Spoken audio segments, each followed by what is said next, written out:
அவன் என்னோட பையன். அவன் உயிருக்கு போராடும் போது நான் கட்டாம அவனுக்கு வேற யார் கட்டுவா?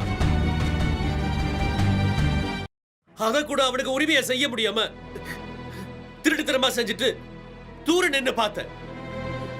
ஏன்னா எனக்குள்ள அவ்வளவு குற்ற உணர்ச்சி. இவன் என்னோட மகன் உங்க எல்லாருக்கும் இப்போ நான் சொல்லிதானே இப்ப எல்லாருக்கும் தெரியுது.